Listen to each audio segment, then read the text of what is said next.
Our referee for tonight's game is Ziad Ahmedovich.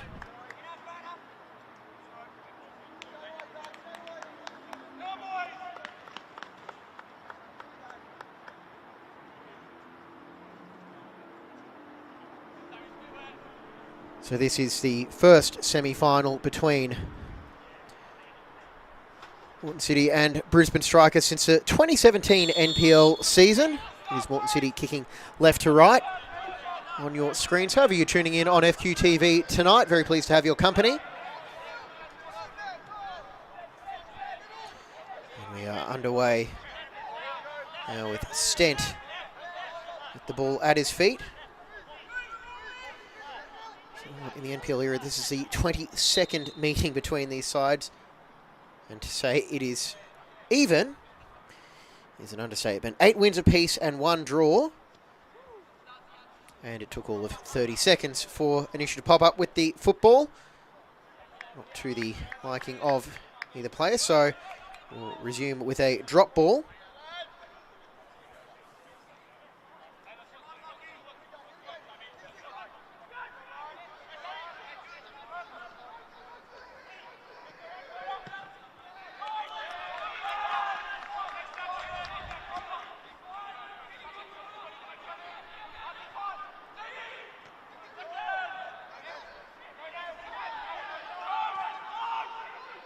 Early pressure. And the play is poor, dispossessed, and here goes Kappa through the middle. The flag has gone up, so Kappa, who has really had an edge since his return to Walter Park after a season with Olympic. Very quick to dispute that decision.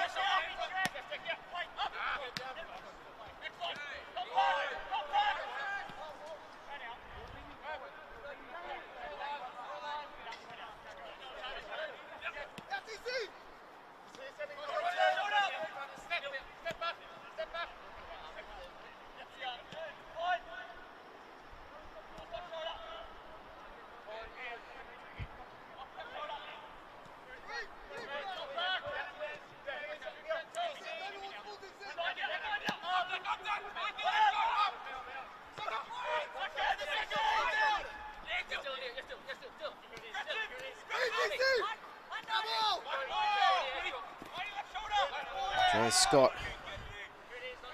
involved early on down that right flank.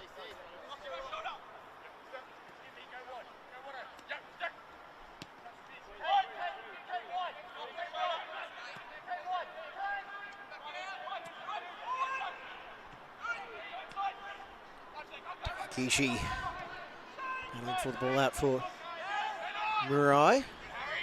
Strong work in midfield by Arneson on debut for Moreton City after his signing was announced during the week. That Sunshine Coast Wanderers player will be counted on to make a big impact in the run home.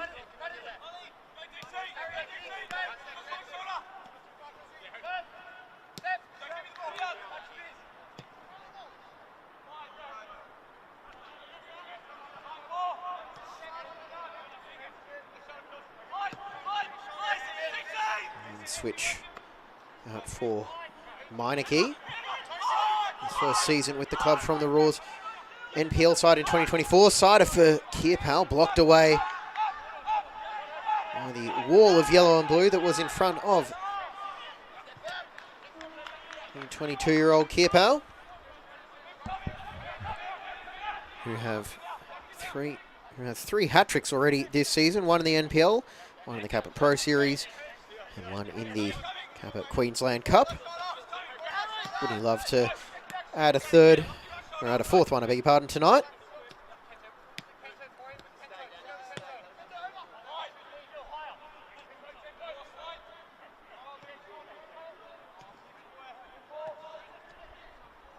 Some sharp work by Murphy as he tries to tee up Kojima.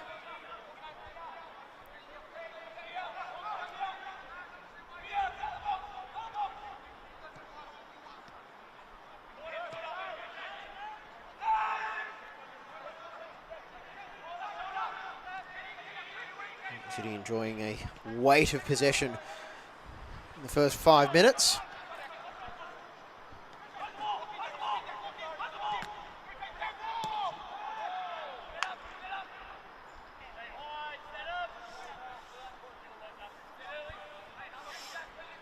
Let's run through the strikers lineup as well. Only a couple of players have retained their spot in the starting lineup after last week's defeat in the league against Southwest Queensland. Sam Knight, Harry Hooper and Matt Nesval, the only three who've kept, and Danny Champness, I beg your pardon, who have kept their spot.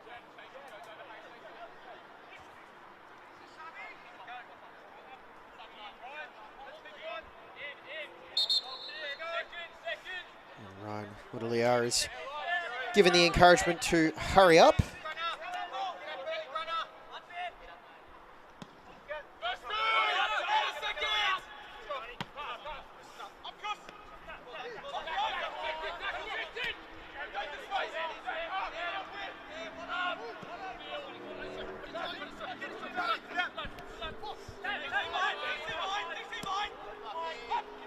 Strikers trying to go direct, looking to pick out Champness. One of the mainstays for this Brisbane Strikers side. Played in every game possible this season, Champness. Starting his 16th of 21 appearances.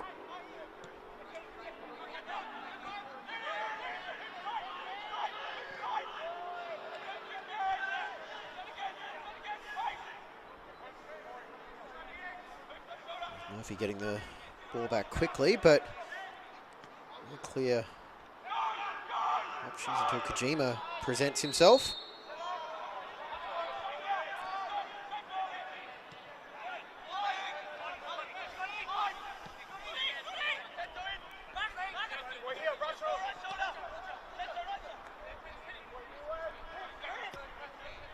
So a shift in setup for Moreton City by the looks of things.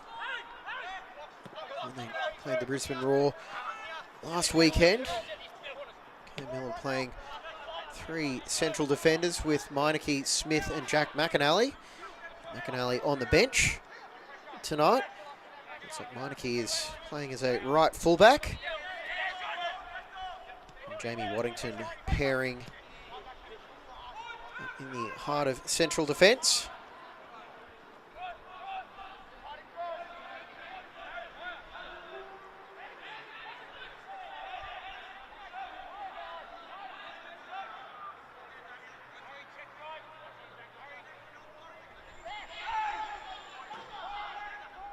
Kappa holding the ball up as he battles with Poor and one back. And oh, wrestling to the ground.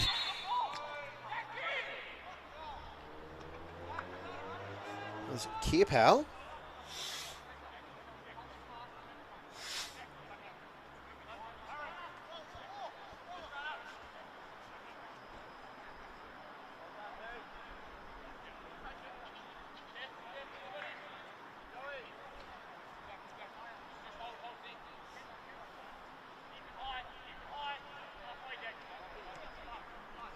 And we'll get back underway now with the restart of play.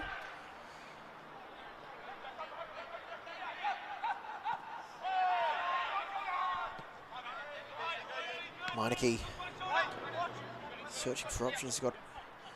He's making a run towards the box, but instead they'll look to hold on to possession.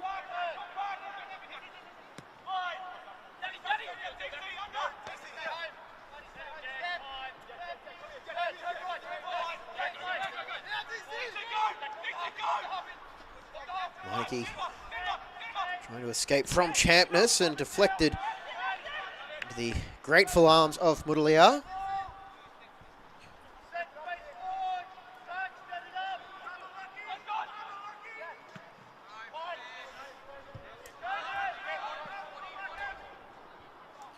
Waddington strong in the challenge.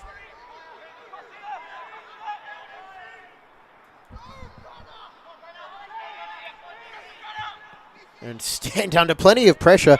Had to get rid of that. Meineke, long searching ball. And Kojima and Takagashi would keep the move going, but Strikers defending in numbers. Arneson gets in position to earn the free kick off Grana.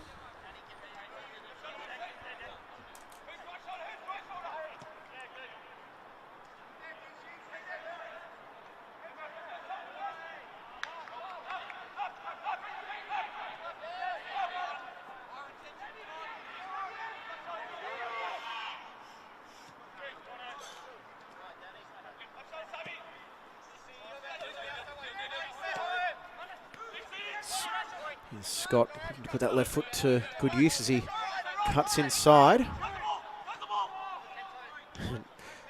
Ueno is possessing, and Grana commits another foul.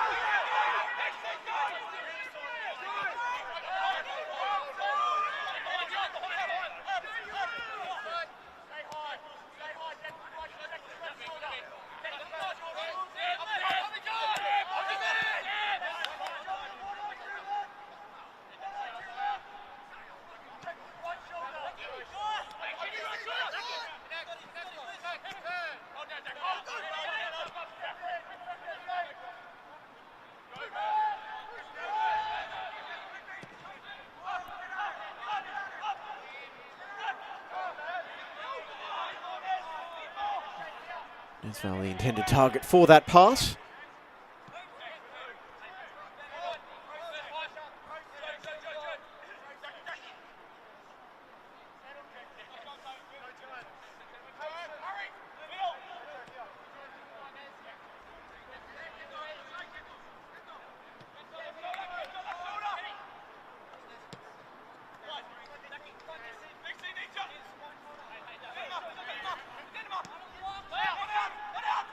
Takagishi, ball back for Scott. He'd love to use his left foot for the shot, but Strikers were well aware of that, and Knight smartly positioned to ensure that wouldn't eventuate.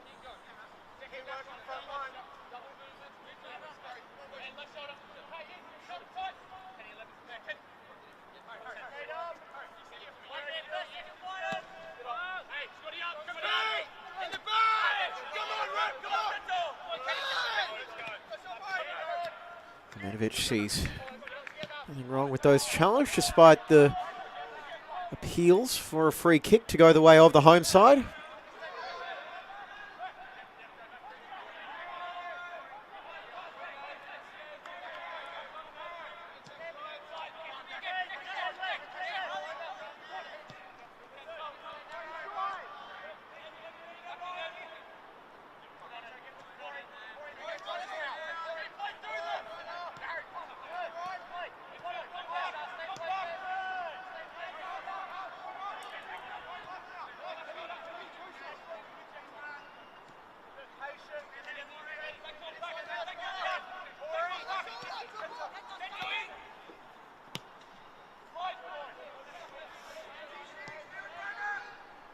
Moreton City, like they've declared how they're going to play this game. Ditto for Strikers. They'll be spending a whole lot of time staring down the YMCA end of Perry Park. Scott launches it towards Kearpal, who was battling with Worthington, and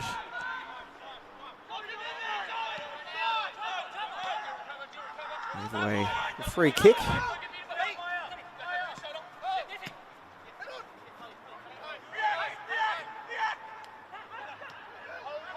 Worthington stepping out from his centre-back spot, back in the lineup after missing last week's league game.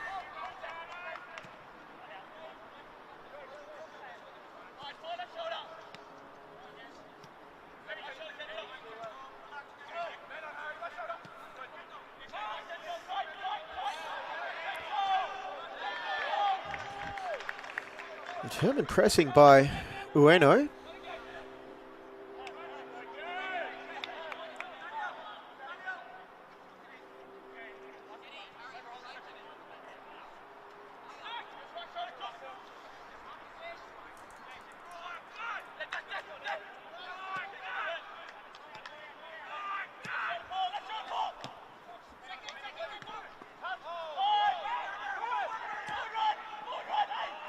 Trying to feather that one through for Grana, who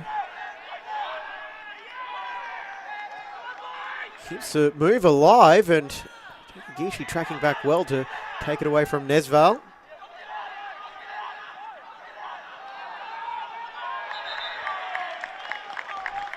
And that is going the way of strikers. So a quarter of an hour played here at Perry Park in the opening semi-final of the 2025 Kappa Pro Series. James Coughlin in the commentary booth bringing all the action this evening.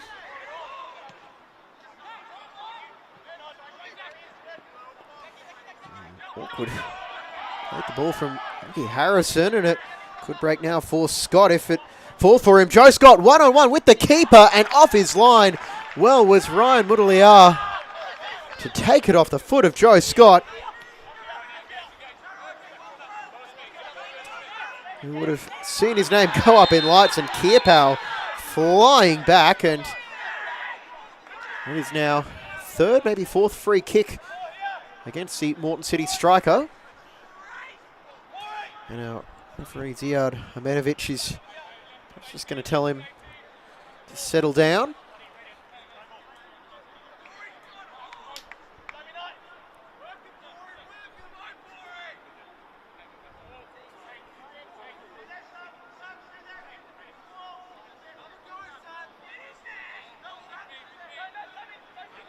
Right, in a strange twist in the world of football, was actually standing too far back. He required 10 metres. Bueno to deliver into the box. It's a low ball, and Strikers loyalists are feeling like Worthington was felled as he tried to make his run to get on the end of that ball in, as it was allowed to run behind for goal kick. Moreton City playing their way out.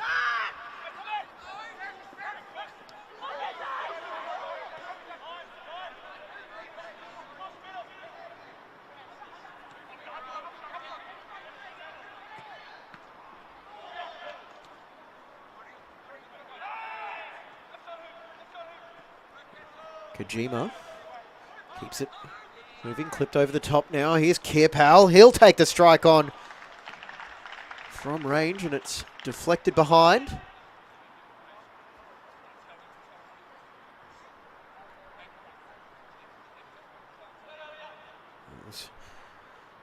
Harrison Hooper is been a regular feature in the league for strikers over the last few weeks. He's made 4 straight starts from rounds 12 to 15. As Kevin Ahern-Evans shows his faith in his youngsters.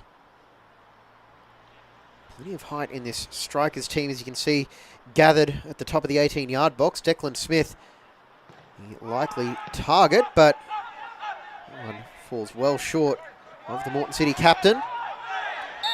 And Harry Arneson is going to get reacquainted with the local refereeing here. After that drag back on, I believe it was Knight, and 19 minutes into his Moreton City debut, Harry Arneson goes into the notebook.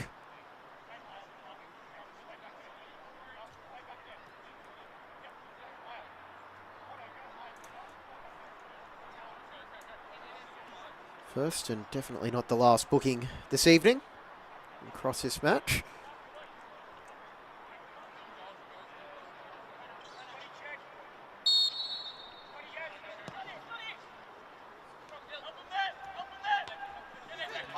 Ball finds Knight. Champness heads it back.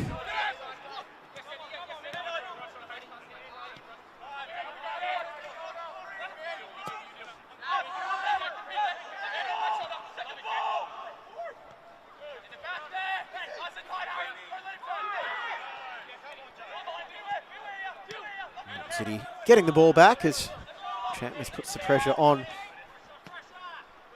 Smith, who's happy to play it away. Kappa, perhaps in the interest of self-preservation, got out of the way of the flying Worthington. And a long throw in has found an option as Kojima had stolen a run.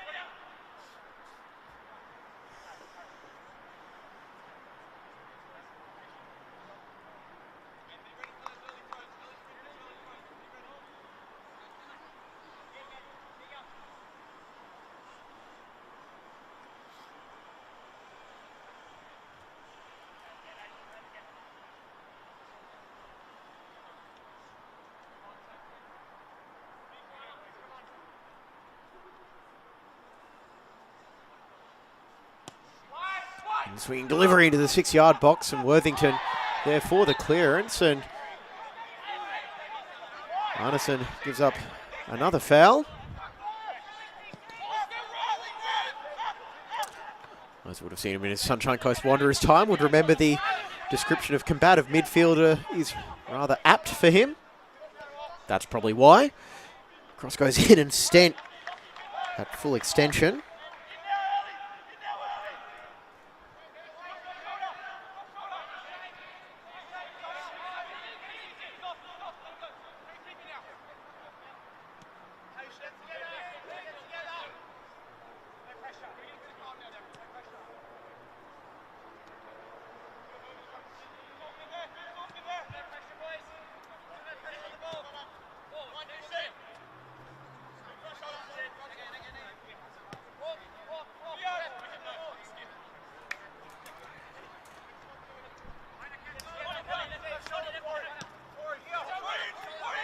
Here's Scott. With Murray, and Scott getting it back. He's had one chance. He tries to dribble through the entire striker's defence. Back for Kappa. Shot blocked. Now teeing up Takagishi. Out wide for Meineke, whose touch was just too heavy. And it allowed Knight the opportunity to come over and thump that one well clear.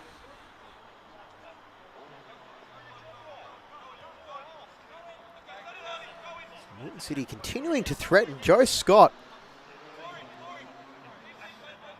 Looming as the primary threat. He plays in a more advanced role this week.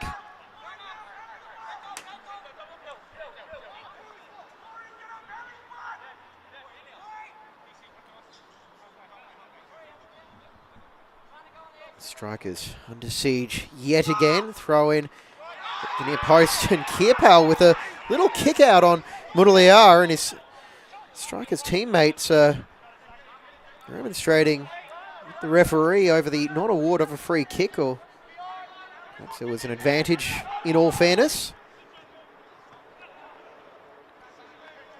Heavy touch from Grana.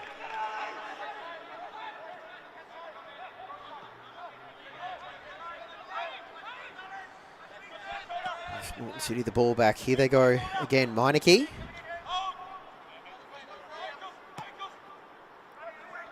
And Arneson doesn't quite connect with that one as cleanly as he would have hoped.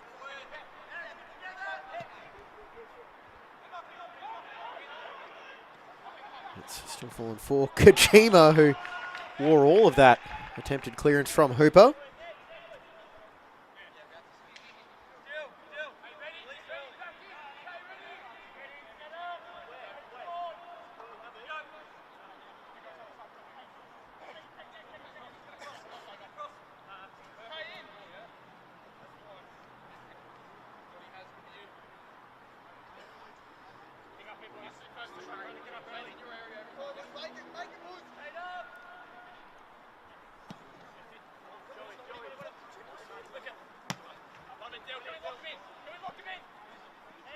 Kappa again, chasing it down Mudaliar a long way off his line and outside his box, but come under pressure, although it could be calamitous here as Kojima has on the loose ball, but Paul is able to recover.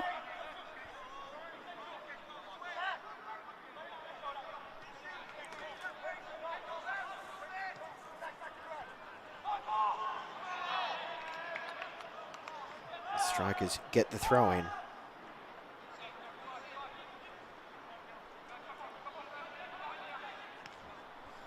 So the Strikers run to the Kappa Pro Series semi-final. They finished second in Pool A with 4 wins and 1 defeat on 12 points. Beating Redlands, Wolves, St George and Southwest Queensland in their first 4 games. And then with progression secured, round 5 was not ideal, shall we say. 6-1 loss to Lions. And they bounced back in the quarterfinal, recording an impressive 3-1 win at AJ Kelly Park over Peninsula Power. This is their best run in this tournament in 3 years. They're finishing last in their pool in 2023. Smith overhits that cross and no pressure on the Strikers shot stopper for that. In 2024 was a slightly better campaign for Strikers in this competition. 3 wins, 2 defeats. Missing out on progression, finishing 3rd in their group to Sunshine Coast Wanderers. Goal difference, +3 to +1.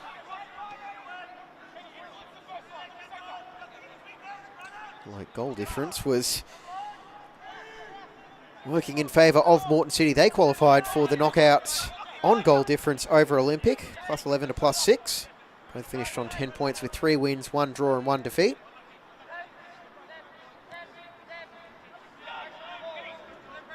And that round 1 win over Olympic in this tournament, 3-1 at Walter Park, going to be very, very important.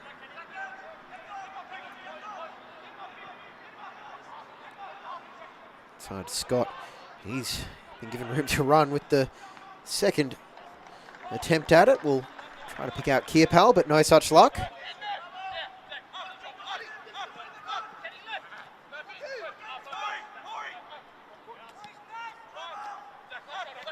And just a reminder, I'll be back in the commentary booth for tomorrow's second semi-final between the Raw and Lions.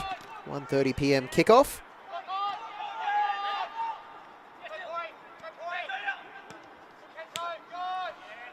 Turnover by Moreton City. Open up an opportunity for Ueno. He's been stuck primarily on defensive duty thus far and still finding his range with the delivery into the box.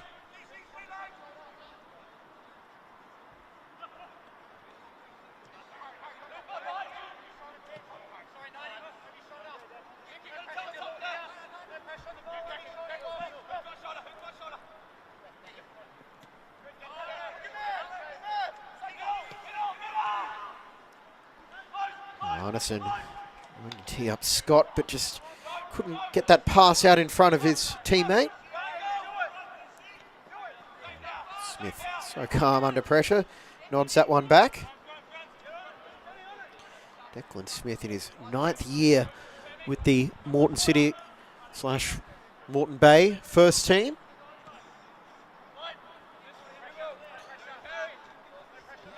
Striker turned centre back, or hybrid centre back striker, depends on what is required of him. He scored 2 goals when these sides met in the 2017 NPL semi-final at this very ground. The then Premier Strikers were upset 3-1 by Moreton Bay United on the night. Well, they headed out to Briggs Road the following week in that epic grand final against Western Pride.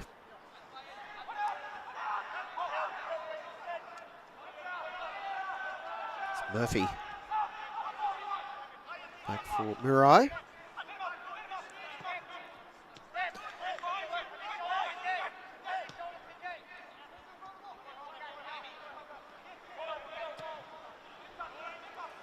Through for Murphy. Picks up Takagishi, and it's there for Scott. He'll head it down for Kappa, and it was saved on the line by the chest of Hooper. Dogged defending by strikers, keeping them in this game so far.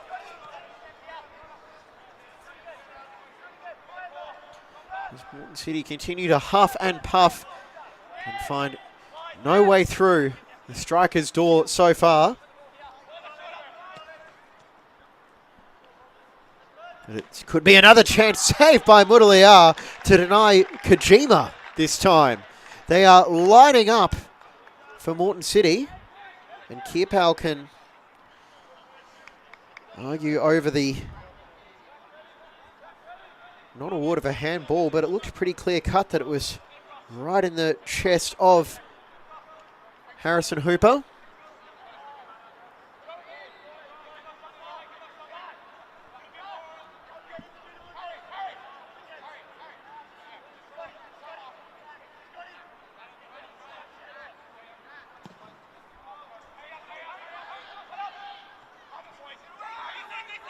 Champness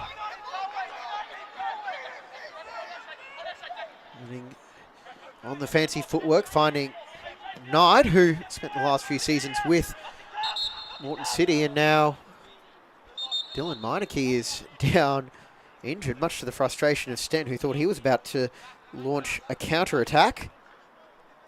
That is not a good sign for Meineke, who's stayed down.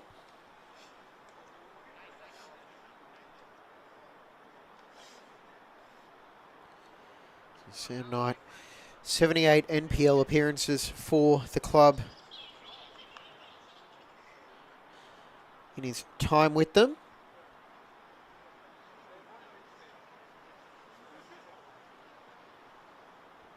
Since joining in 2021, spending 4 years there as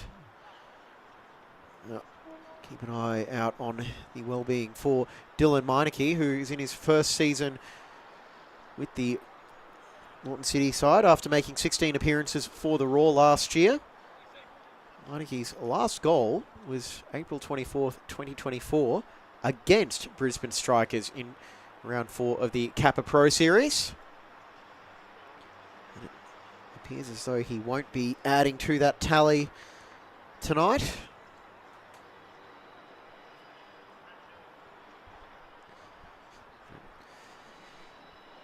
Earlier than expected need for Cam Miller to go to his bench. Just running through the names on the substitutes bench for the visitors. Got Brody Dimmick in 3, Jack McAnally in 4. He would be the logical replacement in my eyes. Sean Armand wearing 8. Kent Vega in 12. As he has just had the call up from the Moreton City FQPL 2 team, formerly known as Albany Creek.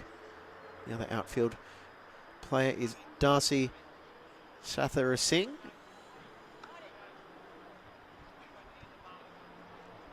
And that is going to be all she wrote for Meineke.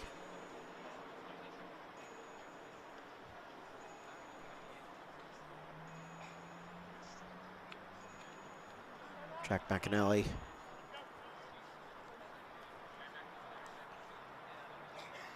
will come on and play right back for the time being. He did line up as a nominal right-sided central defender last week.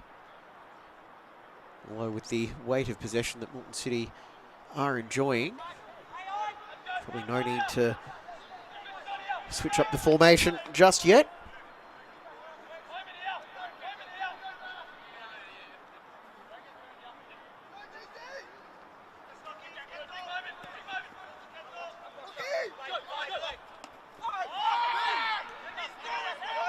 Scott is taken down. Advantage played for City, and there is definitely some fire in this one.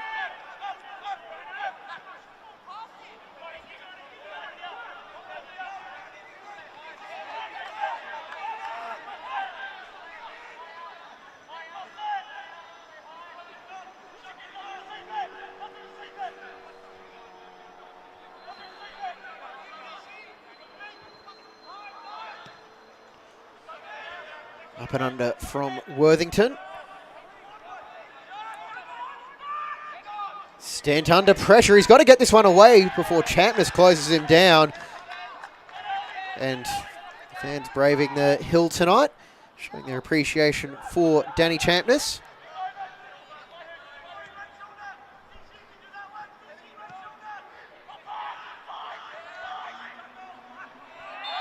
And that is going to be first yellow card of the evening for strikers, going the way of Harrison Hooper. That's one yellow card apiece.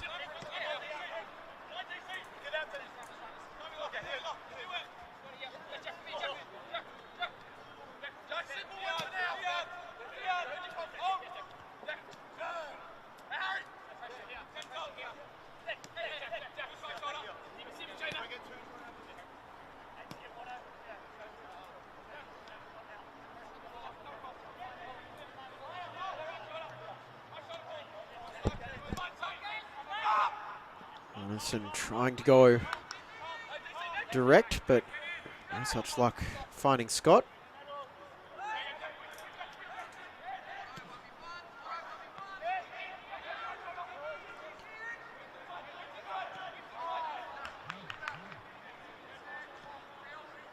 Without a doubt, the happier of the two benches would be Kevin Ahern-Evans, coach who has never seen an exceptional transformation at strikers this season.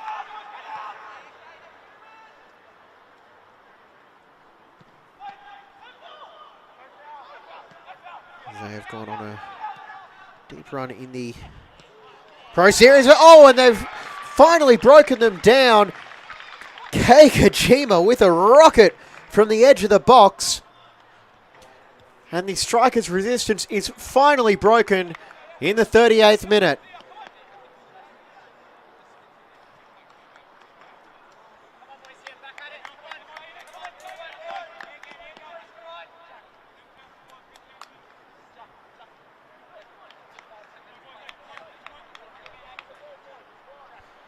And they have been trying to find a way through for pretty much the entire first half.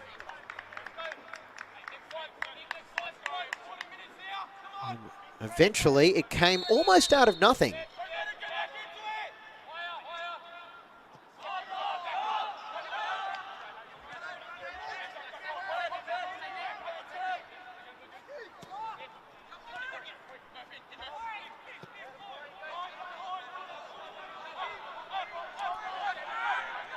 We were wondering how long strikers could hold out.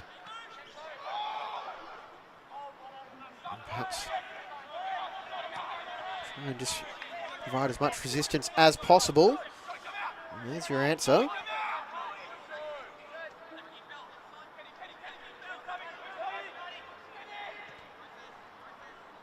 And they'll have to find a way back into this match.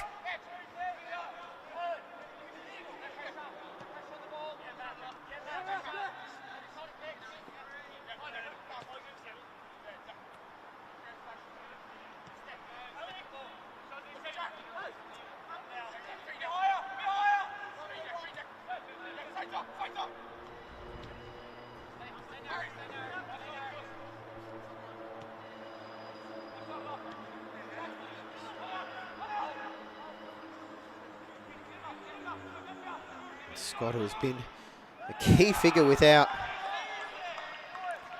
scoring for himself just yet, is coming off second best after that challenge from Nesval.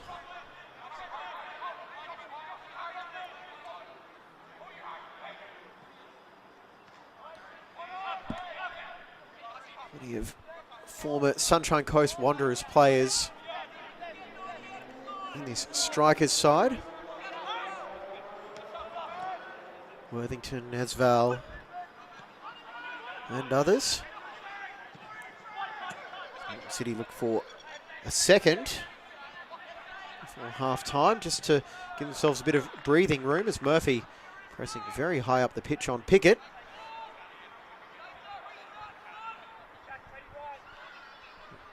Yeah, no shortage of players.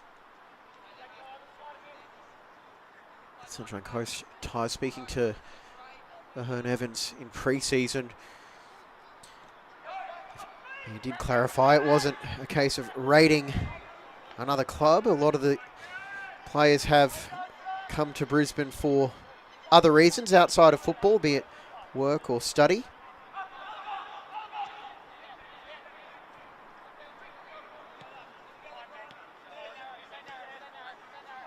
Strikers are very happy to have these players at their disposal now.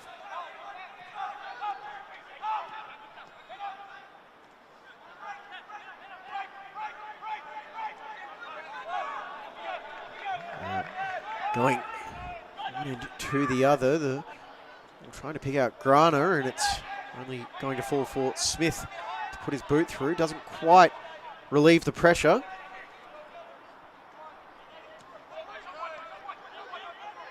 Playing it to the feet of Nesval. Can he usher that one out? He has done so. Strikers get the corner.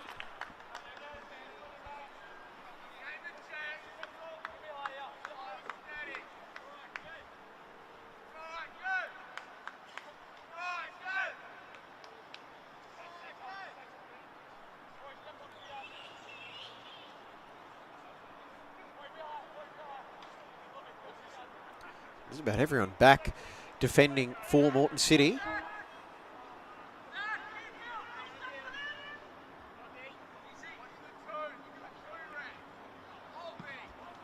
Driving ball to the near post. They've got the equaliser from close range. And not a whole lot they could do about that one. And it is Alex Grana, called up from the 23s, and he poked it home from close range.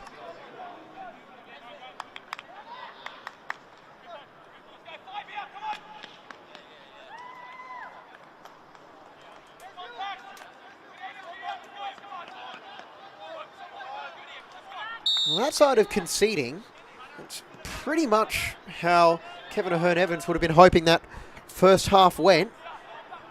Absorb as much pressure as possible. Try to produce something on the counter-attack or from set pieces. And the amount of chances that Moreton City have created in the opening 43 minutes, a 1-1 scoreline is a very good reflection on the execution of the Strikers' game plan.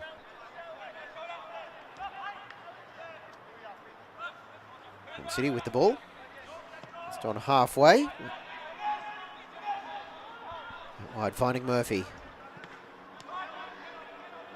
Across, can only get a player in yellow and blue, and here you go, Strikers again on the counter, storming forward in numbers. Champness holding the ball up under the attention of Waddington, picking out Poor, and Strikers wave now. Finding Knight.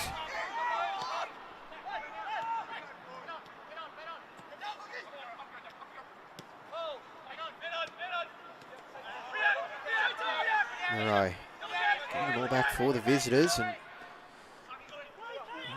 excellent short area quickness. This is control in those tight situations, very futsal-like.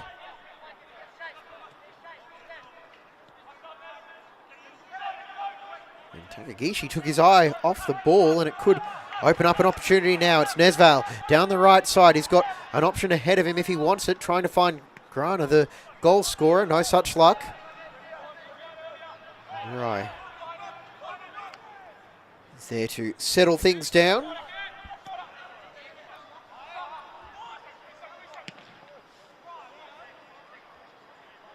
Scott wound up on the ground in amongst the chaos.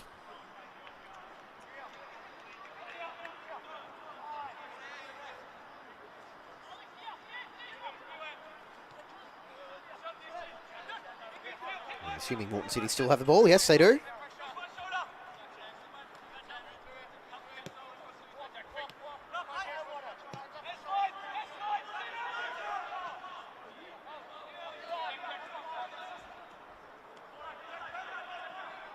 Sliding challenge by Hooper, and it's at the concession of a corner.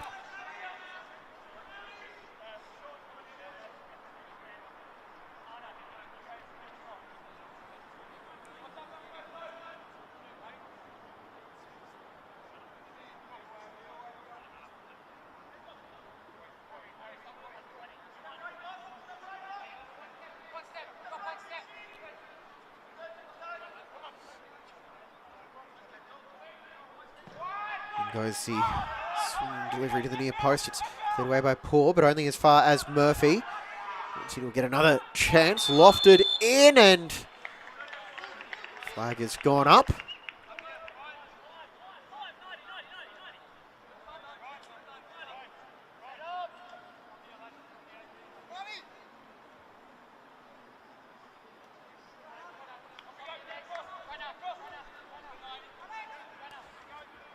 In the other Kappa Pro Series semi-final tonight in the women's draw, Olympic are having a night out at John Fredericks Park. 3-0 up over Kapalaba. Looks like they'll be joining Caboolture in the final of the women's tournament, which promises to be an enthralling game with plenty of goal-scoring talent on both sides. Speaking of goal-scoring talent, here's Kirpal trying to work his way through Poor. Courtesy of Brisbane Football Review. Goal scorers for Olympic in that game: Muir, Curran and Spreadborough. Thanks, guys.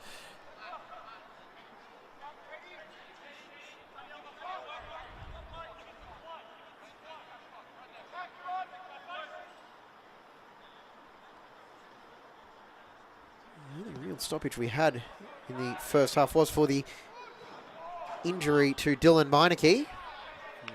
That stoppage time will likely be about to expire.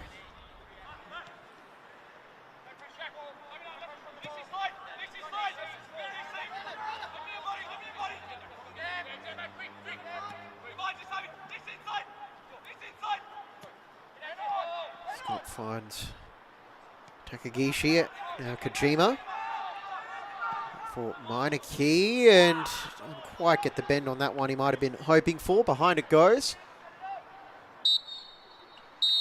And that will be the action for a tense first half between Brisbane Strikers and Moreton City Excelsior in the semi-final of the Kappa Pro Series. Kate Kojima opened the scoring for Moreton City. Alex Grana equalised 4 minutes later. That is how we stand as we go into the break. And we will step away for a few minutes and be back with the second half after these messages.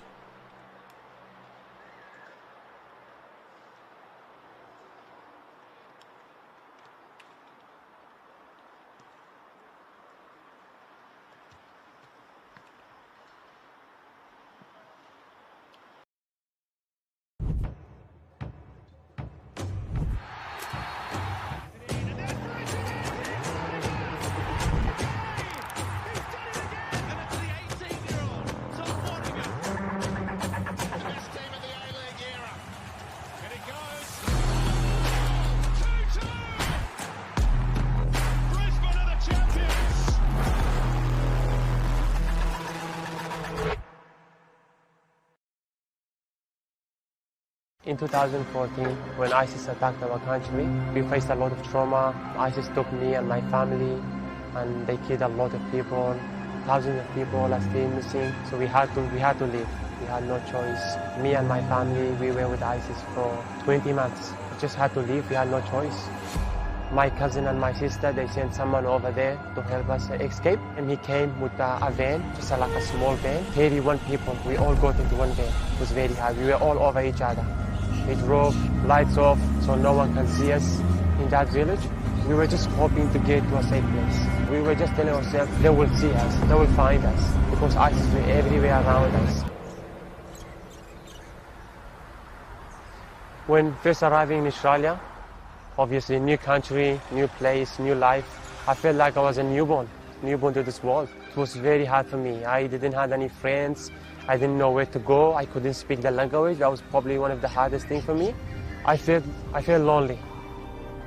Later on, I told myself I just have to get up and I just have to find somewhere. Find friends, just go on street, walk everywhere, find people, talk to them, and even if I don't know how to speak, just keep working hard. So I started school when I arrived in Australia in 2018 at Harristown State High School. One of my football academy coaches, he told me, Yachin, you should become a referee. And I was doing a few school games and picking up the flag and running the lines, and he told me, there's a course here in Toomba if you want to do it. Woke up that morning, should I do, should I not, should I do it or not? I just had to make a choice. The course was like starting at 9 o'clock and I broke up at 10 o'clock, knocked on the door. Hello, who is this? I've registered, sorry, I know I'm late, but I want to become a referee, I want to do this.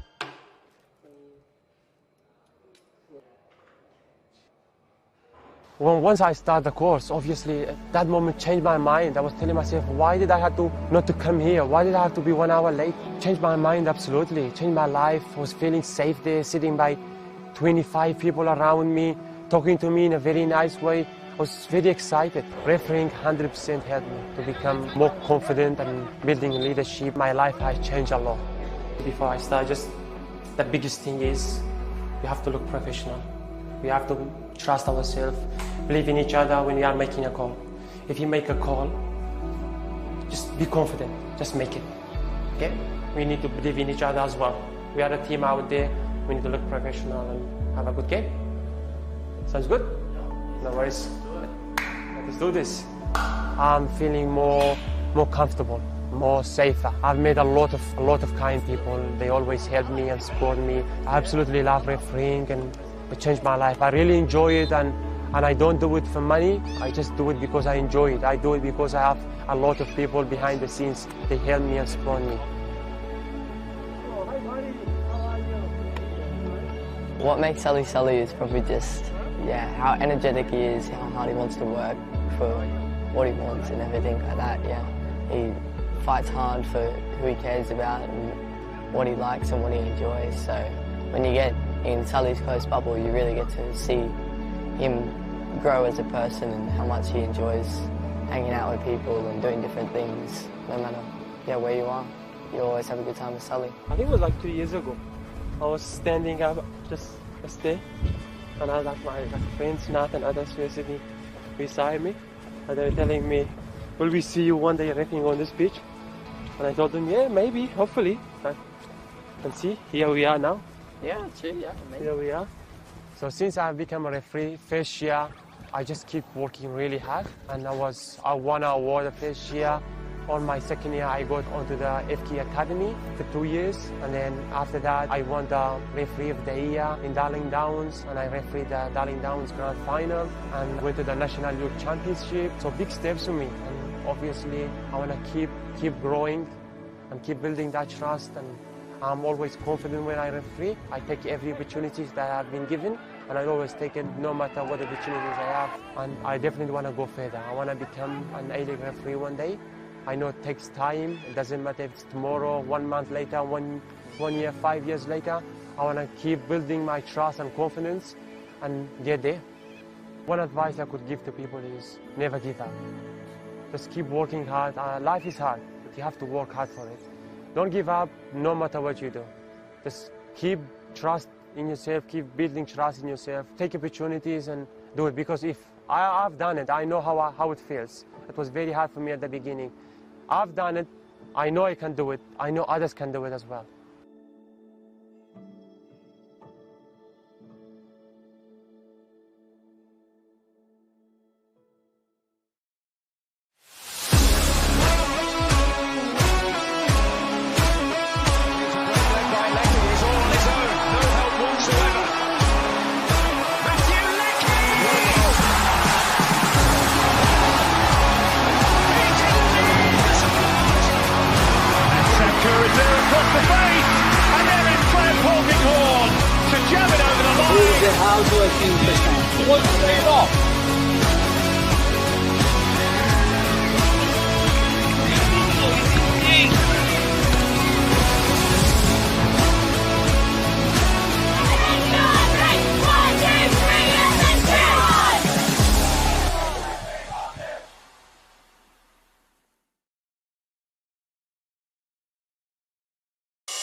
Felton Industries is proud to be the official shelter and grandstands partner of Football Queensland.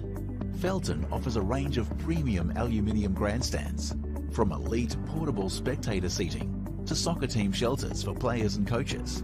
Give your fans the best view of the game with Felton's comfortable spectator seating. With sun-safe shelters or powder-coated in your team colours. Whatever your club needs, Felton has a high-quality, low-maintenance seating option to suit. We are the pioneers in Australian-made grandstands and team shelters. Contact Felton today on 1800 834 016 or visit felton.net.au.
Hello again, everyone. Welcome back to the second half of this Kappa Pro Series semi-final between Brisbane Strikers and Moreton City Excelsior.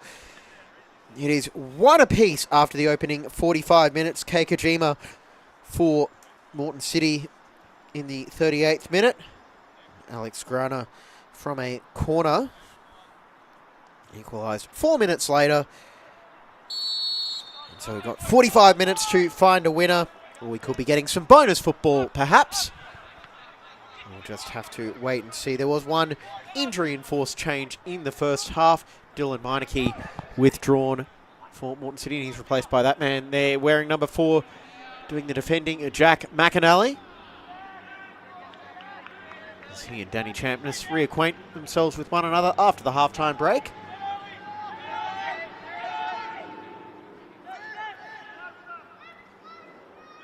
Stent possibly auditioning for a gig with the Queensland Reds with the rugby pass to Smith for the goal kick, and here we go again. Moreton City more than happy to try and play out of their own 18-yard box. It doesn't always work out the way they might have been hoping.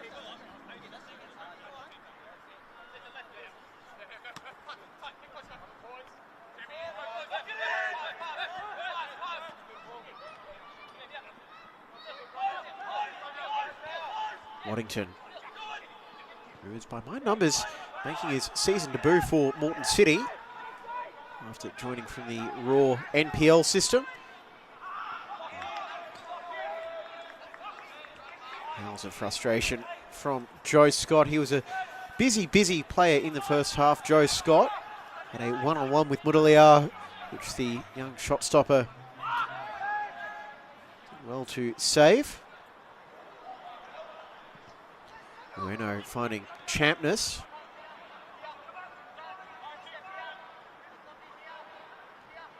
There's Knight.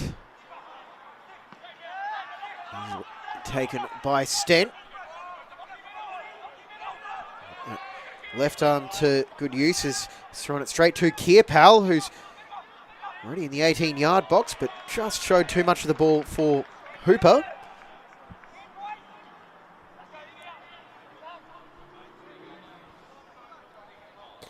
Plenty of rotation for both of these sides tonight. Some of the names not involved.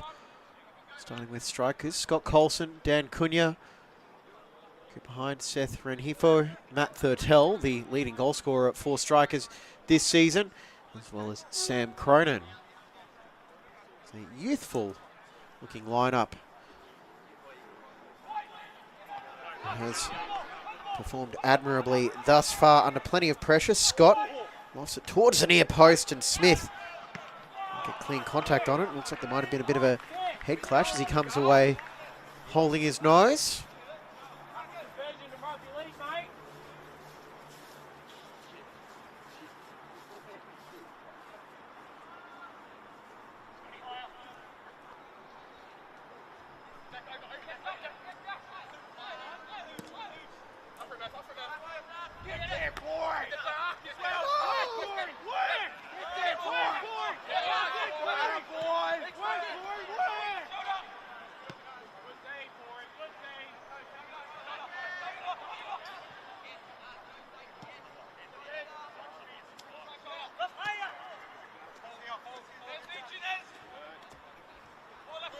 Murphy stops in his tracks.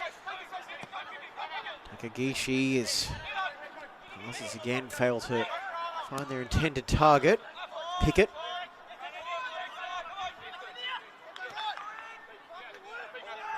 Is it clear as Moreton City don't have the exact possession number, but I feel like we'll be looking pretty high up, and Smith has put the ball straight out of play after that collision at the previous set piece, and all you can see there is a bit of claret leaking from the face, and he'll require some running repairs.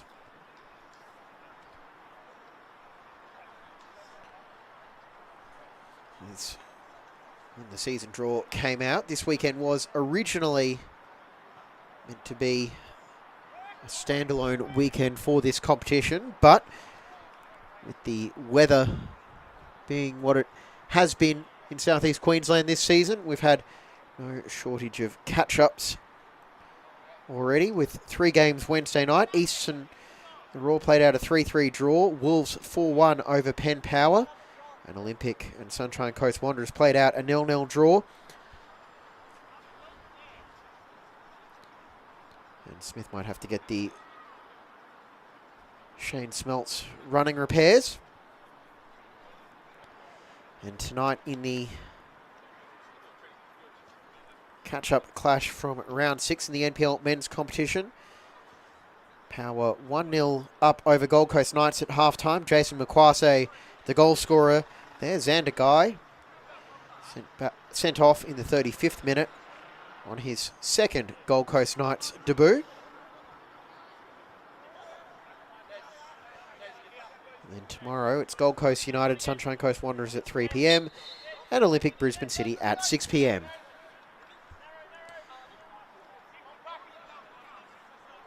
And Smith returns to play after the ball is sportingly returned back to Moreton City.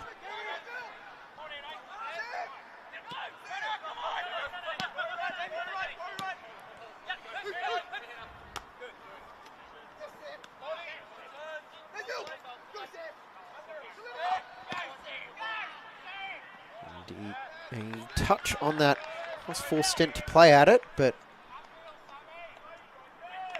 Pickett earns his side a corner.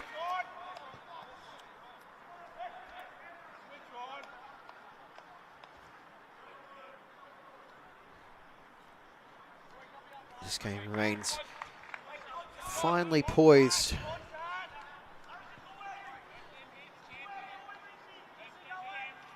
The Strikers, they score their goal off a corner. It's a deep delivery this time, and too deep. Did that get a touch off the head of Waddington?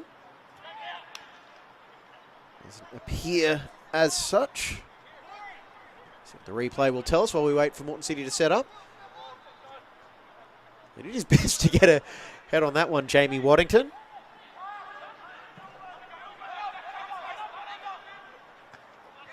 Kipal get it on the second attempt, but can only play it straight into Marcus Worthington.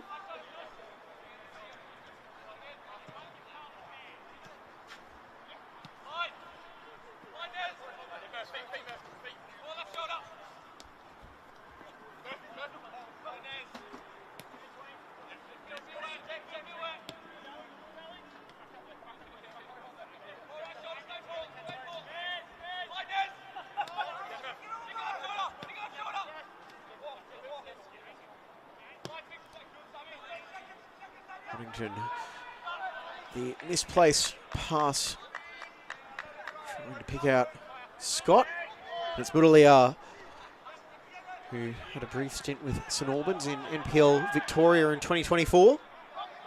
Now back in the Sunshine State. Champ is trying to find a way around McAnally. The absences for Moreton City. Plenty of impactful players not playing tonight. Ethan Grimley hasn't been seen for a while. Damon Anderson, same story. Ali Russell has 3 goals from 6 appearances in this tournament. Also out, as is the veteran and former Strikers player Chris Barr. And Murphy has been given room to run. Now we'll try and tee up Takagishi. Kierpal able to get a clean shot away. Scott. Poor. His shot is deflected into the path of Kojima and cut back towards the spot. And the wall of yellow and blue is doing its job. And Arneson just shoved over the Strikers players. But it's advantage for the home side. Champness chests that one down. They've got Knight wide open out on the far side, but Champness instead passed it towards Smith. Kierpal back down the other way, trying to find a way past the opposite number 17, Harrison. He's Got two defenders on him, squares it, and it's turned in for an own goal. And Moreton City will retake the lead courtesy of the own goal from Harrison Hooper.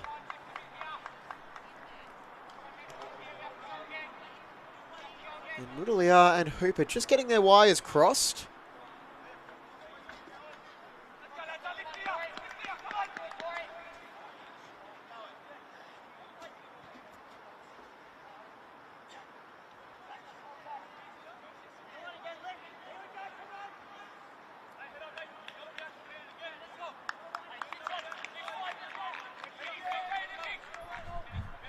Well, it was definitely not the prettiest of goals, but I don't think Moreton City will mind.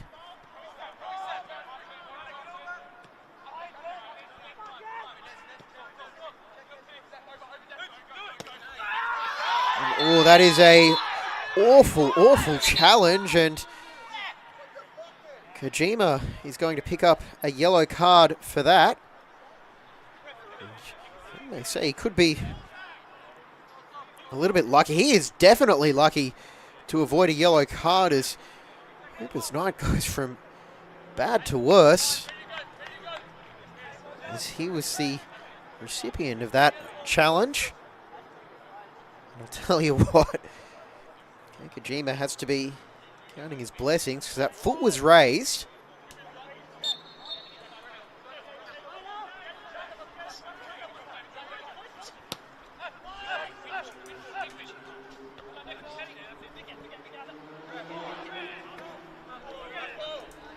This game has been simmering pretty much since the opening kickoff.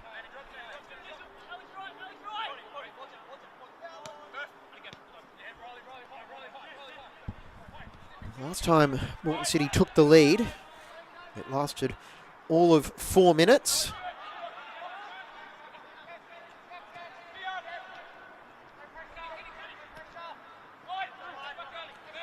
Kevin Ahern-Evans might be going to his bench based on the activity on the far sideline.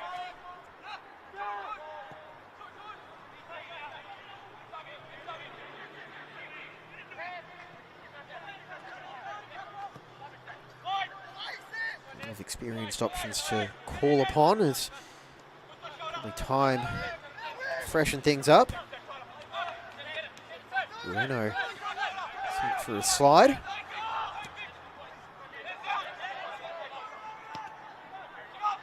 The cross into the box, more in hope, and under no pressure, it's nodded behind by Hooper again. Well, one way or another, he's finding a way to be involved in this match, Harry Hooper. A couple of excellent challenges in the first half.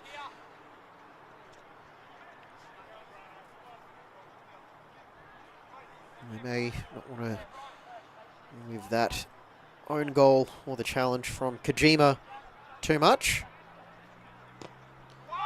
Goes the corner delivery.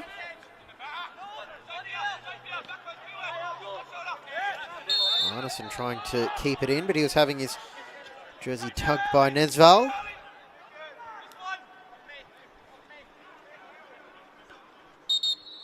And the change will be made by Kevin Ahern-Evans, or perhaps he'll be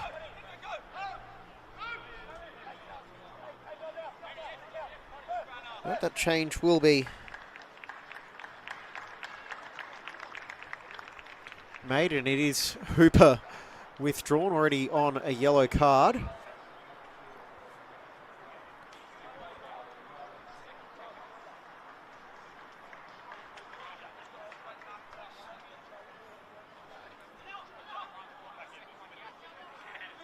it might be Pete Hamill who has come on in jersey number 2.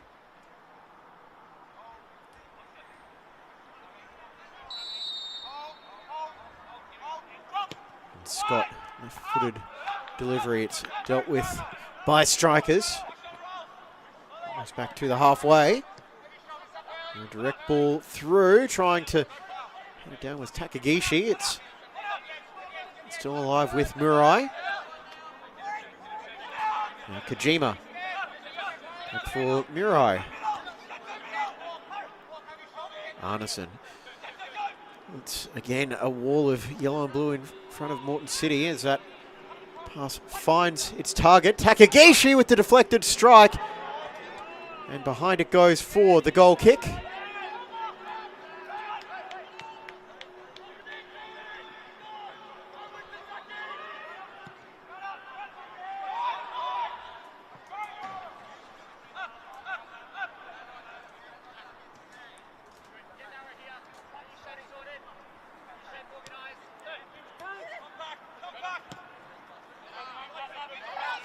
Behind it goes for Murphy.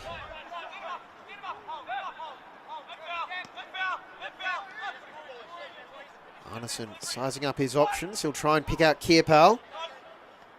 Dealt with by Harrison.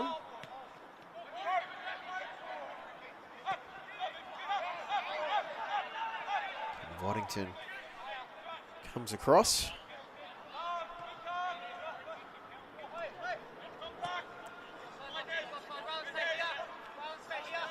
And Miller trying to break through in the Kappa Pro Series. His side have made the semi-finals in each of the last 2 years, going down to Olympic in 2023. And Gold Coast United last year.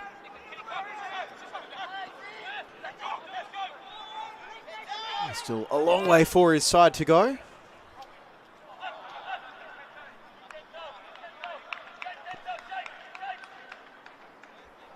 This will be his 6th semi-final in charge of Moreton City.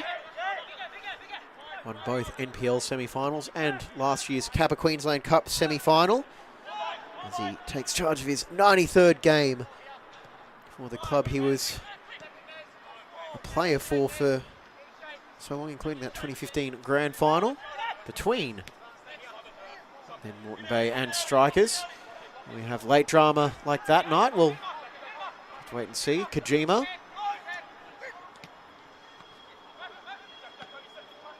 Murphy lofted ball with no Moreton City player to get underneath. Kierpal waiting on the edge of the box. Arneson just dictating play from deep, and Kierpal trying to nod that one goalwards. Last touch looks like it came off Pickett, and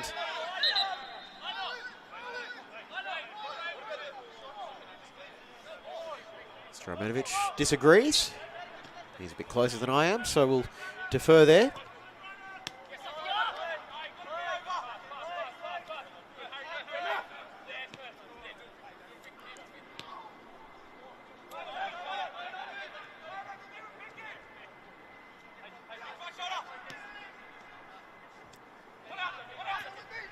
Right. The ball back. Moreton City happy to work their way around in these short passages, and that was a shot from Murphy. Perhaps trying to catch Mudaliar out at the near post. And Miller up on the bench.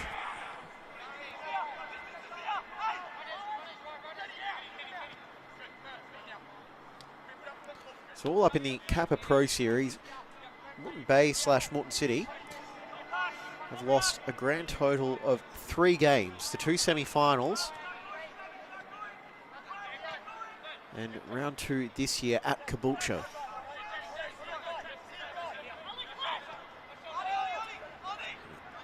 Midweek game back in very early February. Slightly different weather tonight.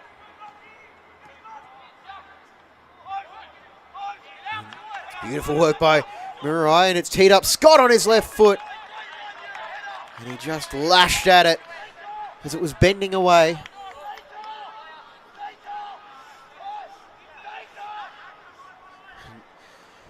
Zeta Murai is just so confident with the ball at his feet.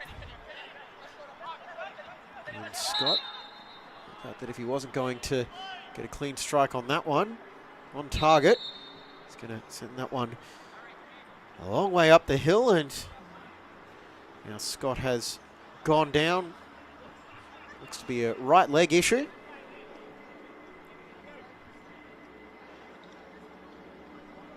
And the trainer now comes on as Muraliar undergoes some stretches in the 6-yard box, waiting for the invitation from the referee to restart play.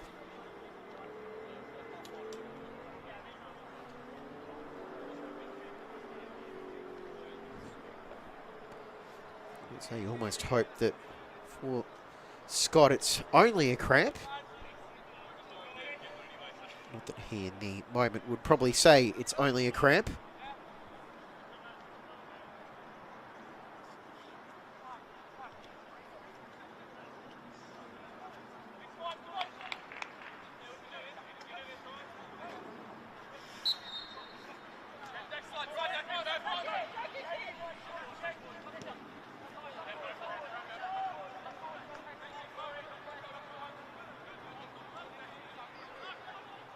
Now back underway as Scott gets waved back onto the pitch, and he could be called on very quickly if Kappa can find him as he makes his way past Ueno before the Strikers midfielder recovers.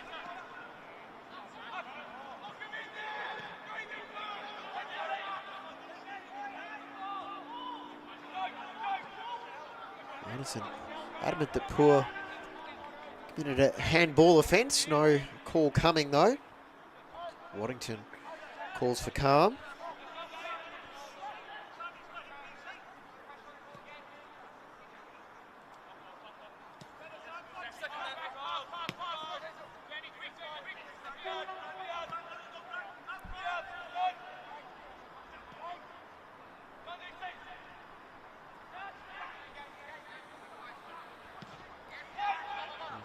Cross in trying to find Kojima.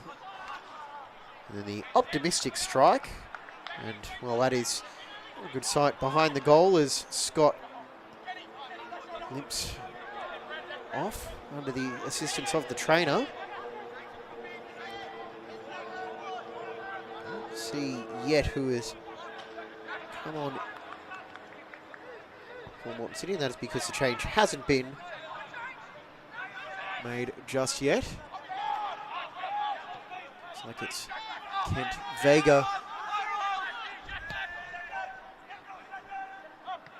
will come on and shore up the attacking stocks. So Joe Scott withdrawn. Final score in the women's game, 4-0 in favour of Olympic. And Vega's first involvement is to pick up a free kick for his side.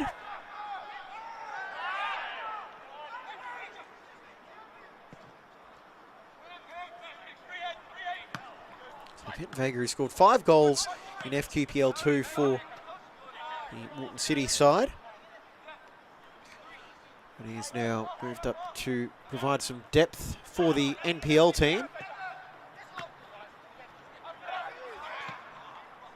So he made, ooh, that is a heavy collision, and both bounce up incredibly quickly off that. No quarter given there by Worthington or Vega. As mentioned, Vega was with the NPL side in 2022 and 2023. Playing 3 total senior matches.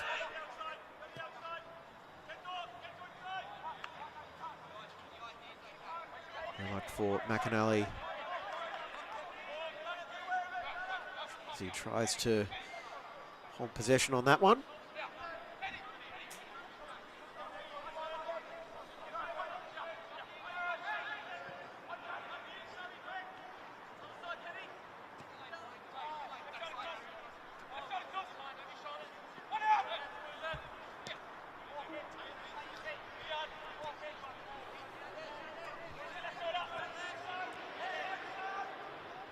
McAnally is given something to chase and room to put the cross in, and Worthington nods that one away before Kappa could get on the end of it. Smith Escapes the jersey tug. Kojima off the hand of Harrison. Well, the fans may not like that one. The player's reaction is a bit of a giveaway in that instance.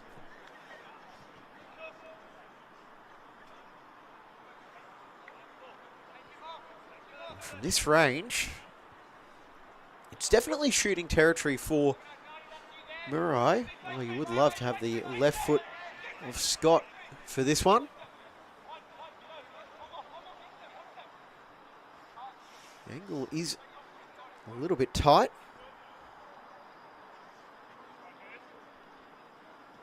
Muliar is standing very central and checking his wall, still central. Murray goes for the delivery and it's just too tall for Kojima.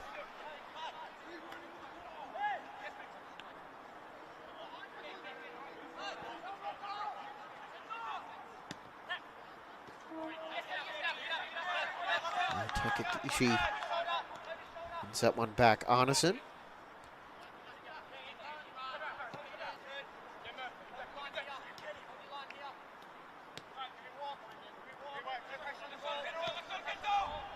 The chance now for Vega as he tries to find a way through.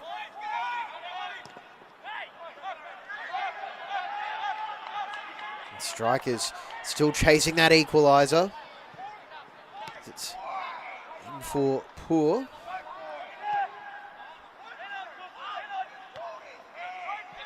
Worthington couldn't have placed that one better at the feet of Pickett. Champness. Pickett, a rare forward for Strikers. Can they make this one count? Well, they got a corner out of it. As Stent did his best to keep it in, the former Brisbane City shot stopper. Sam Pickett is playing just his third game this season. All three appearances have come in the Kappa Pro Series. Started in both rounds 5 and the quarterfinal. Ueno limbering up before delivering this one into the box. Towards the back post, and Worthington again going for the header. See what the replay tells us as Kiapal slipped, and why some of the Strikers supporters in the crowd might have felt like it was a potential foul, although I'm entirely sure that would have stood up to review. Murray couldn't corral that pass.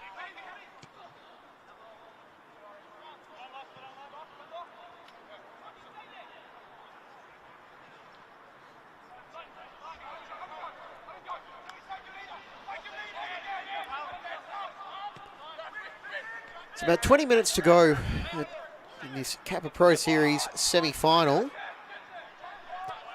Moreton City looking to make the grand final for the first time after faltering at this stage in the last 2 years. Strikers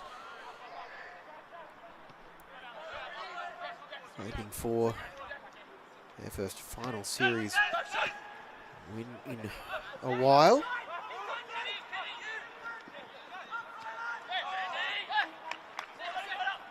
Slightly more competitive than when these sides met in 2023 in the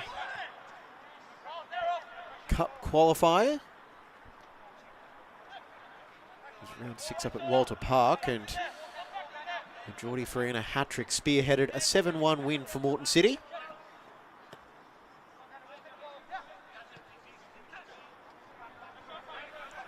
This one looks like it'll be going down to the final seconds at this rate. Moreton City pushing the pace. Kiapal keeping that in play for as long as possible by taking the throw in quickly.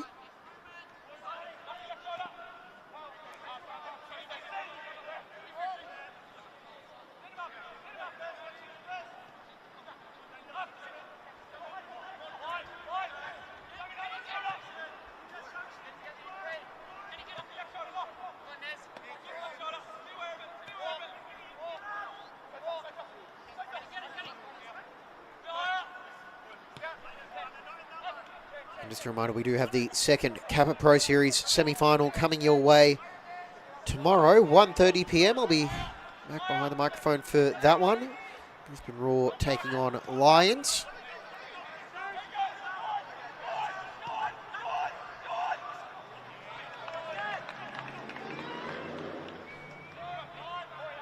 We've got NPL action coming up tomorrow as well, headlined by Olympic taking on Brisbane City at 6 p.m. This nominal catch-up weekend rolls on.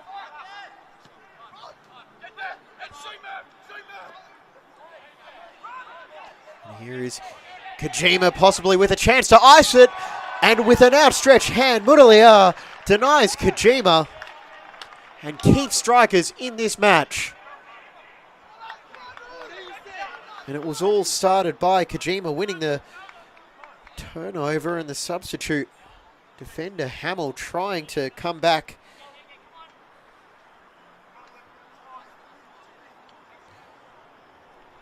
But that is all credit to Ryan Mudaliar.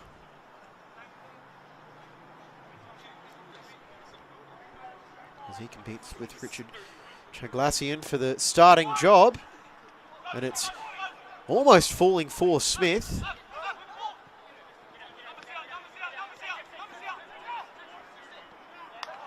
Poor. Tries to win the ball back. Murai, watched closely by Pickett. Back it goes. Takagishi. And Vega from range off the post, and it's in! Kent Vega on his return to the Moreton City first team scores the goal that should put them in the Kappa Pro Series final. And he could not have hit that any better. On review, it may go down as another own goal, but for the time being, we'll credit that one to Kent Vega.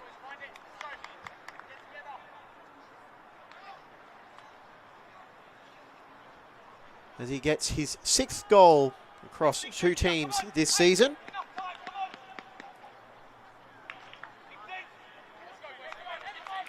And it is pretty much now or never for strikers, as they've got a couple of substitutes ready to go.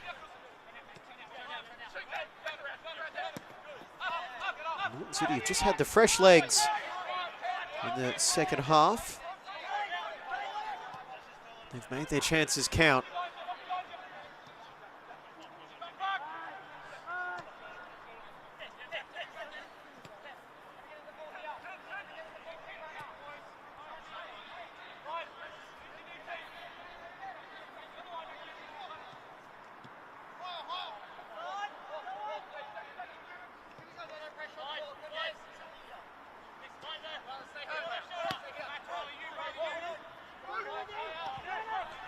Waddington back to Stent. Can give you a score update from the NPL catch-up fixture tonight. Penn Power have just taken a 2-0 lead over the 10-man Gold Coast Knights.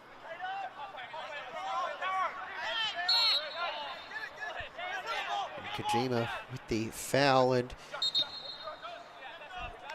2 changes are coming for strikers.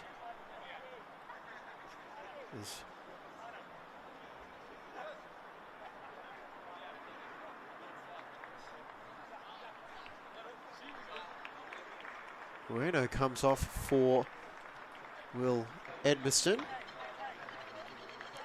And Marcus Worthington also off.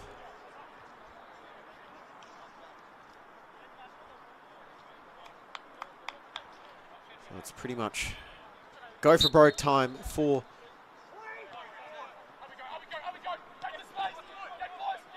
Brisbane strikers now.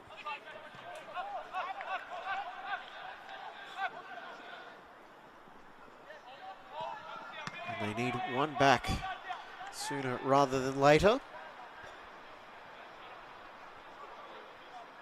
And Josiah Green is also on in 13.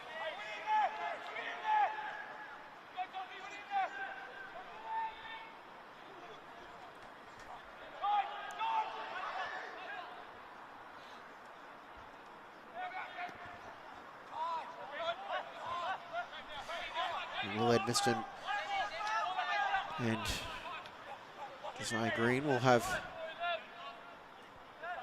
a few minutes to make their presence felt.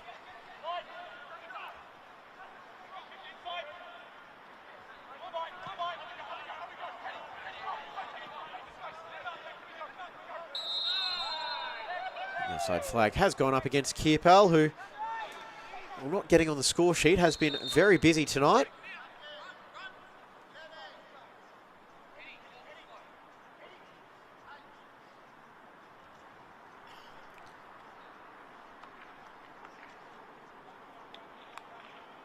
So, changes coming now for Moreton City. So it's Kappa, Takagishi and Arneson off.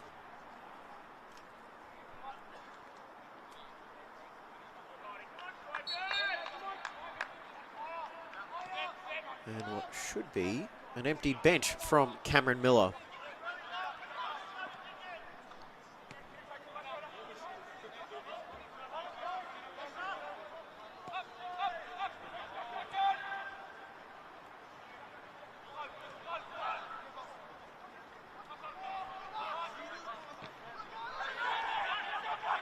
Vega certainly making his presence felt, not throwing his body into challenges at will.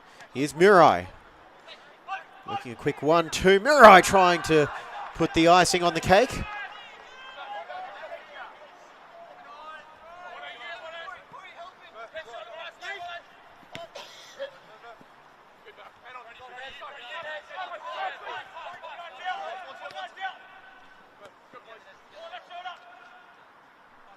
One of the substitutes, Brody Dimmick, has pushed Waddington into midfield. Murphy rides that challenge.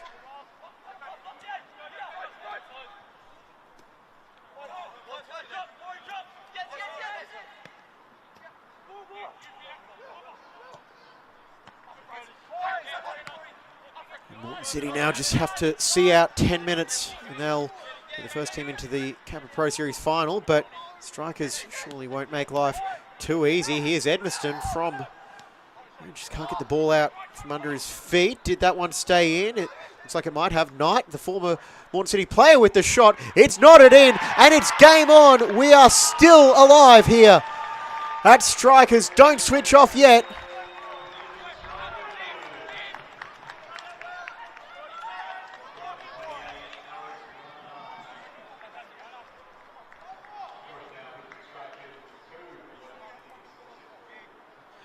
And it is a second goal of the night for Grana.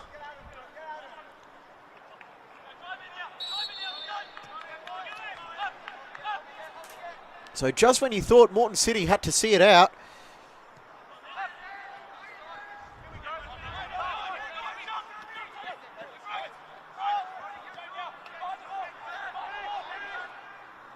well, it's going to be a nervy few minutes now. 3 goals to 2. And Strikers with all their attackers on.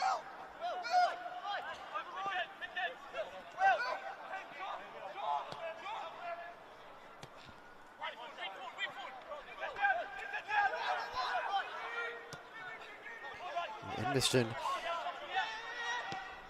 heavily involved. Curling ball to the back post. That could have been the equaliser, as Green couldn't find a way to turn it in. Not sure if he was expecting that one to reach him or not.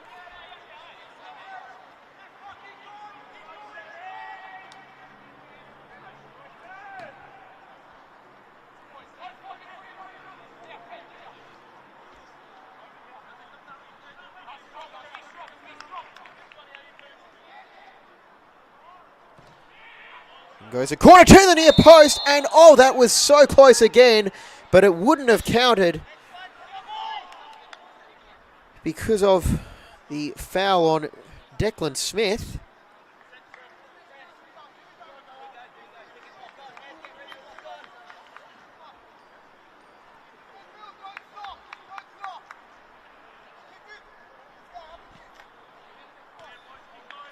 So in amongst all the chaos, just confirming those 3 substitutions that have come on and emptied the bench for Moreton City.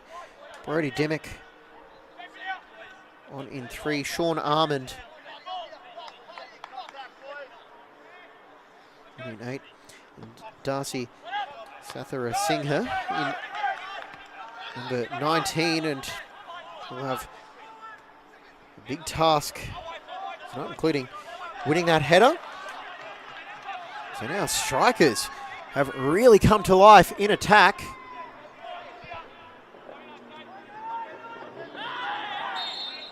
And Poor is fouled by Waddington.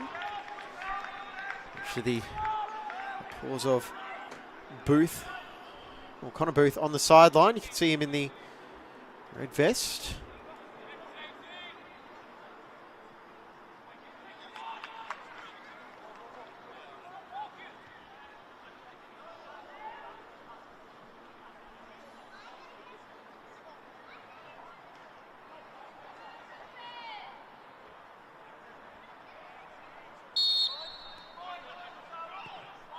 Goes the corner. It's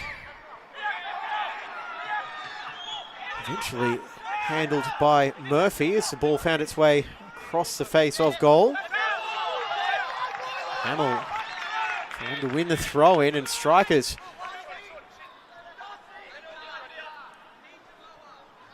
now chasing the win. At least the equaliser.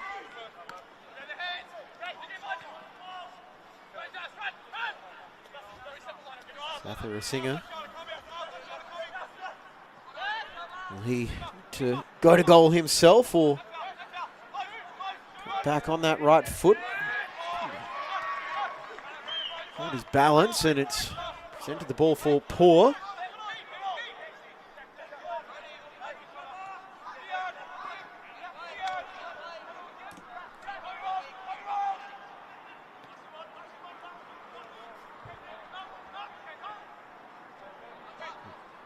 Vega trying to thread the needle through for Kojima.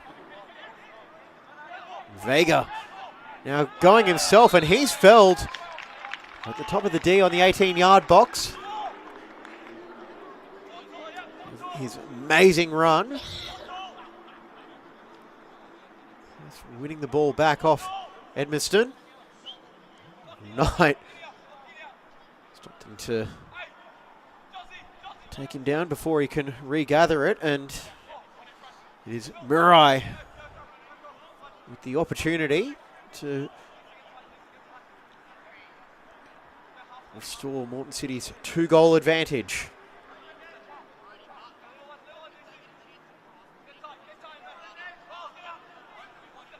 Seven players in the wall for strikers. 8 now. Well, it's a split wall. Armand just sneaking a run, but Murray will take it himself and denied again. Another great save made by Mudaliar, as he is doing everything he can to keep his side in it. And Murray couldn't have hit that one much better. We are set for a grandstand finish. How much time will be added on? Probably going to be looking at about 5 minutes by my watch. Plenty of time for either side to score, really. Moreton City don't look like they're playing for the corners just yet.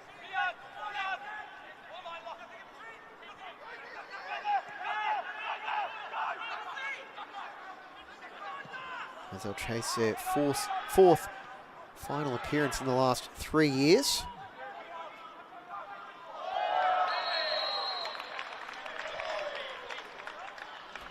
And a frustrated challenge there from Harrison.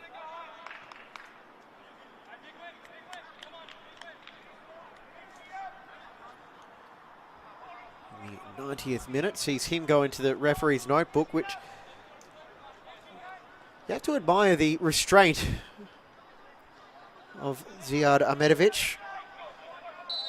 This is a game where he could have very easily brandished a dozen yellow cards to try and keep control and assert his authority, but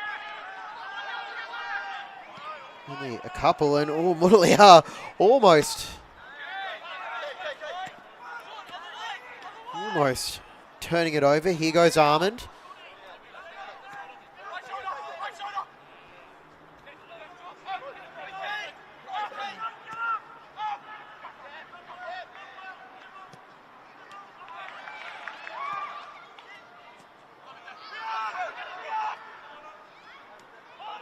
Edmiston to tee up Grana, and Nesvale putting the pressure on. Stent can only play it over the sideline. We're into stoppage time now.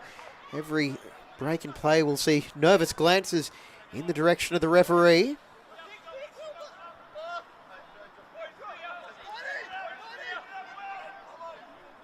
Harrison into the box. Poor shaping like he was going to shoot. And Grana unable to bring that one under control, and Stent will take his time, so we'll go to a replay.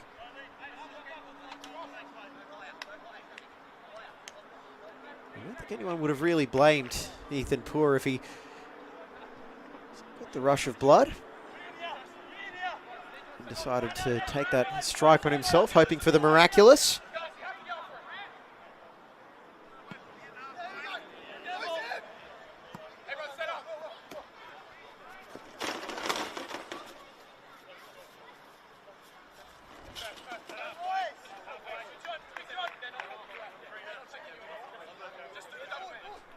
Pickett thrown to Poor. Harrison keeps going out wide, finding Green. Vega, talk about an impact sub, doing his work in attack and defence. Edmiston winning it back. Or just as quickly giving it away. Armand back for Smith. Thought about trying to play the long ball, instead goes to Stent. Now knotted on Sathura Singer. He's taken down in an excellent challenge by Knight. The experienced defender needing to get that one spot on.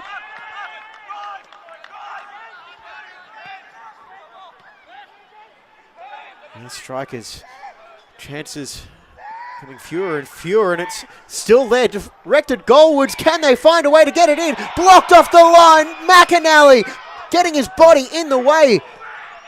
Strikers trying to pull off the comeback, and it's in! Has the flag stayed down? Matt Nesvale with the equaliser. Or is it? No, the flag goes up. Nesvale, I think, thought he might have been offside.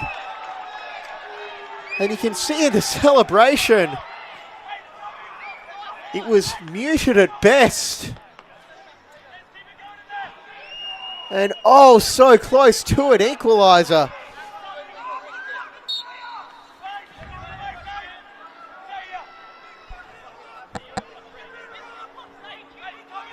The Kappa Pro Series delivering the drama.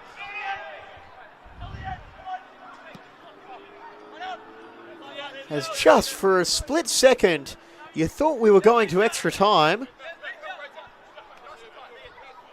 And time might be running out for strikers. Can they pick themselves up and rally for one more chance?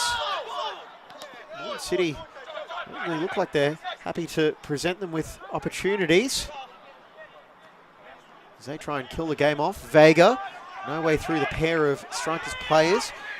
Gets to Green. There they go, storming forward. Strikers. Bring it to Edmiston, but Kojima will thump it away. And Moreton City survive a late scare and advance to their first Kappa Pro Series Grand Final against a gallant Brisbane Strikers side that 60 seconds ago thought they had scored an equaliser. Final score for the final time from Perry Park. 3-2. Moreton City, the victors. They await the winner of tomorrow's match between the Raw and Lions. I'll be back with that one at 1:30 p.m. Thank you for your company. The debate continues, but that's all she wrote. Good night.